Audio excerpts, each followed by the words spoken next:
Hey, what's going on, y'all? I'm Ashley E. And I'm Amy Nicole. And on this episode of The Double Scoop, we have singer, songwriter, Briar Blakley.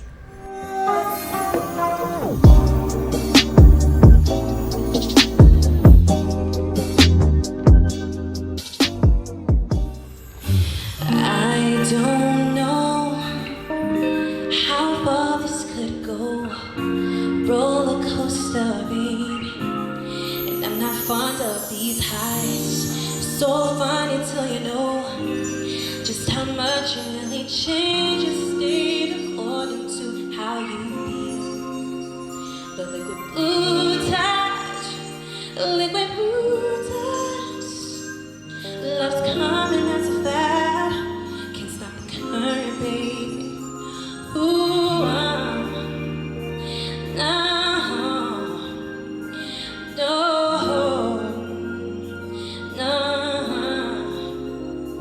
Oh, no.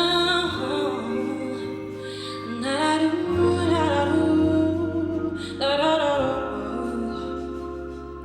And all this time, the fire keeps coming. You got a lot of risks to take.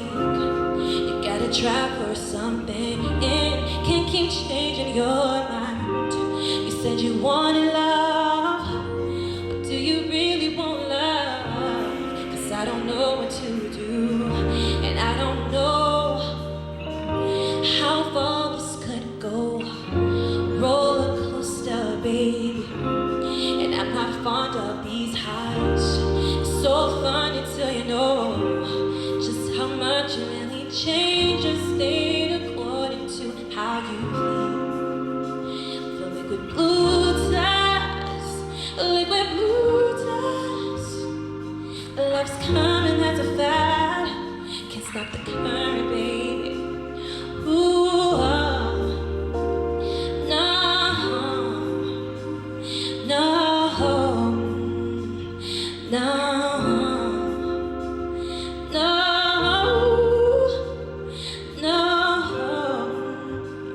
Na-da-do, na-do. Oh, baby, baby, you can keep on running through winds that keep on holding you back. They're stronger than you had hoped for. So now, just give in. Distance makes us feel older than the time that we've spent. You're concentrating on the reasons we're becoming. Liquid blue ties, liquid blue ties. Love's coming as a fad. Can't stop the current, baby. Oh, no, no, no, no, no, no. And da-da-do, da-da-do, do. Oh, baby, baby, you can keep on running through winds that keep on ya. They're stronger than you had hoped for. So now, just give in, baby. All the time that we spent. No, no, no. You can keep on running through. They're stronger than. Just give in, baby. Oh, you know what I'm saying, babe. Oh, you know what I'm saying now. Liquid blue ties. Love's coming as a fad. Can't stop the current, babe.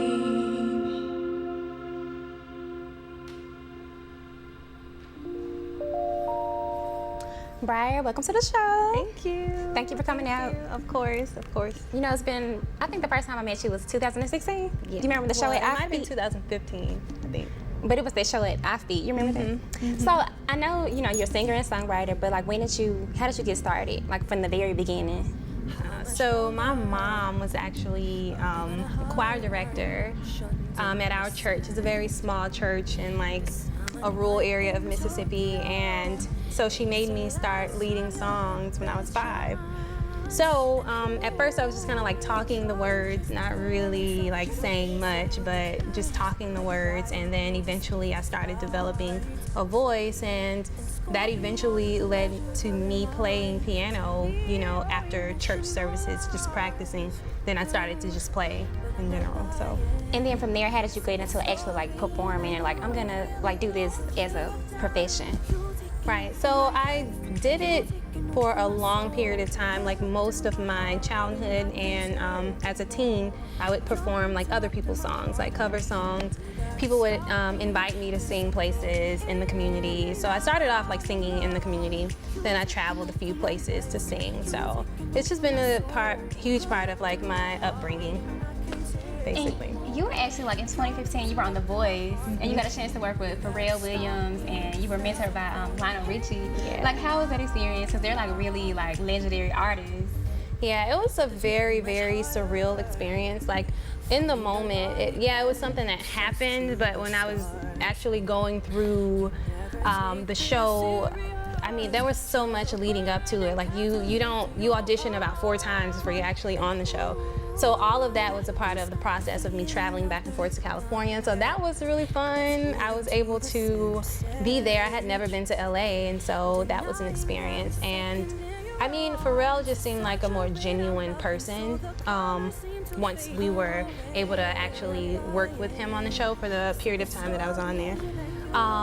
But yeah, the experience was awesome. And meeting the other contestants as well, that was like a highlight, just to make friends in the industry and to see them do well in their careers also. Then you ranked like in the top 20? Yeah, I was top 20 contestant. Did it, like, being on there and working with them, did it open like a lot of doors like after the show? Because you know, sometimes with shows like that, you, like someone wins and you never hear anything else about them. Like, did it open any doors or? I would say it did. I feel very blessed to have had the opportunity, so I would never discount the opportunity. I think that people were more interested in me like performing and having me be a part of their things that they had going on musically, but in terms of it establishing a career for me, I would say unfortunately that didn't happen, but it's not unfortunate. It's just something that didn't take off from the show, maybe because I was off of it so early on in the show. But it actually it broadened my horizons in terms of who I wanted to be as an artist. So right after the show, I started producing my own music, and I started writing and started doing most of the work on my own to establish my own name. And my next question, like when I first heard you, like in 2016, but I was just trying to listen to you, and I said, what does her genre sound like? It was kind of hard to like put you in a box. So like, how would you describe like your genre of music or your sound? So, I mean, I wouldn't describe it as weird, but it's definitely alternative, I would say, for lack of better words. I started off doing very electronic, heavy music, and then I sort of transitioned into this more funk, synth pop genre. So I would just say that for me, it's more about my brand as an artist, like who people or who you would view me as, more than it is a category, because whatever it is that I put out, it's gonna be creative and it's gonna be forward thinking and innovative. So I would say that that's more so my genre, just alternative music, but it may encompass a lot of genres. And right now you have a project, Retro Future, Volume 1. So what's the story behind it? You know, when people put out artists, it's like they're trying to tell a story. So with that particular volume, what's the story you're trying to tell? Right, so that literally came about, I remember just being in my room, and I was so interested in all things kind of like Afrofuturism, and I really enjoyed like the 70s, late 70s and early 80s music, and it would always reference like futuristic elements, like in terms of the music and even the lyrics and videos and visuals. And so I was just, for some reason, very interested in that.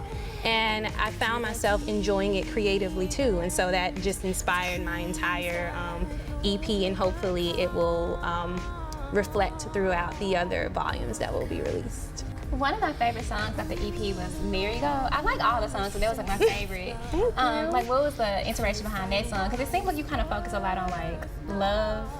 Yeah, I would blame that on like my relationship at the time. Just to be honest, I hate to sound like that cliche person, but literally that relationship kind of led to a lot of the lyrical content being what it was. But I don't have a lot of other things to talk about, to be honest, other than things that kind of move me in the moment.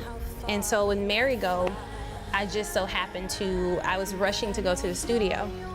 And I was like, well, what can I do to kind of spark some creativity? Because I needed to finish the song or start writing to it before I got to the studio.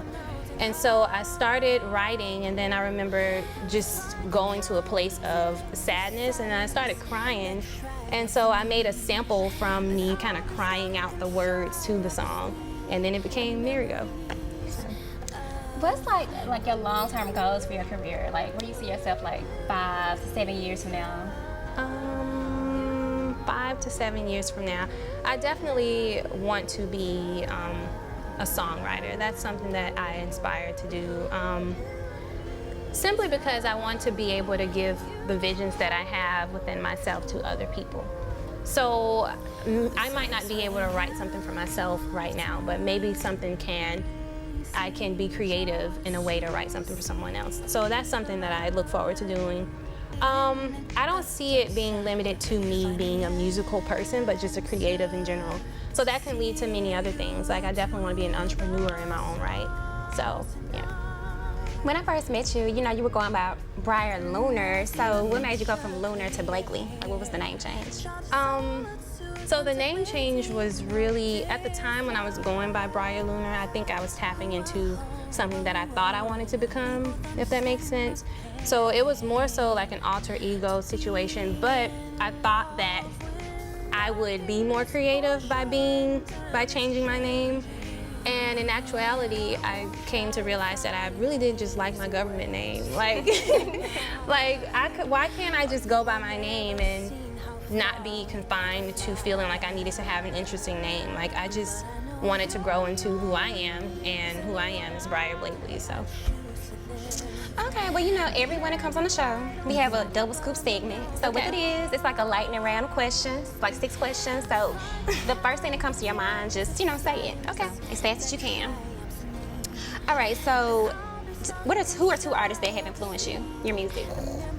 If I had to limit it to 2, and this is just because I have to pick 2. Kanye West has inspired a lot of how I think about music and how creative I would like to be every time that I am writing or producing something. Just because, well, he's a Gemini too, so we kind of have that Gemini thing happening, which is probably why I changed my name so many times. But I would say Kanye West. Who's another person? Oh goodness. It's lightning round. Who am I listening to right now? Okay, Blood Orange. His real name is Dev Hines, but they go by Blood Orange. I absolutely love everything that they create because, again, it's like a retro future type thing. So I really enjoy listening to that when I'm trying to come up with my own music or whatever. Celebrity crush. Oh gosh.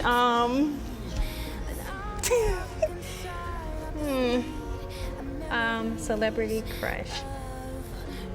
I would say Michael B. Jordan, but I feel like he's too overrated right now. I know this is a lightning round. I feel comfortable in saying the guy from Power. What's his name? Amari. Yeah. He's pretty cool on the eyes. All right, so if I went through your phone and was just going through your playlist, who is the artist that I find? Blood Orange, for sure. Just one is fine. Okay. What's your most memorable moment as an artist? Oh, okay. Being on The Voice. I mean, that was like a once in a lifetime situation, so I would say being on The Voice. So what is a phrase that you're just tired of hearing right now, like for 2019? Oh my gosh, I have so many. I'm dead. That's one. I think lit already went out. There was one that just irks my nerves. and I forgot what it was, but I'm sure it'll annoy me later, so I'll text you and let you know which one Period. it was. That. Team iPhone or Android? iPhone. Yay! I'm iPhone. And your favorite food? Turnip greens. I'm so Southern. Oh my gosh. But yeah, turnip greens is one of my favorite foods. Well, we thank you for coming out and talking to us. Thank you guys for having me. It's been exciting to watch you where you started, where you are now. So just let everybody know like where they can find you, like your social media, websites, everything. I'm on Instagram. That's where I post most of my music content, so you can find me on there. My name is Briar Lunar on Instagram, but if you search Briar Blakley, you should find me as well. It's BRIAR BLAKLEY. It's Briar Blakley on Twitter and Facebook and Spotify and Apple Music, so you can find my name on all of those platforms. Thank you. Thank you, guys.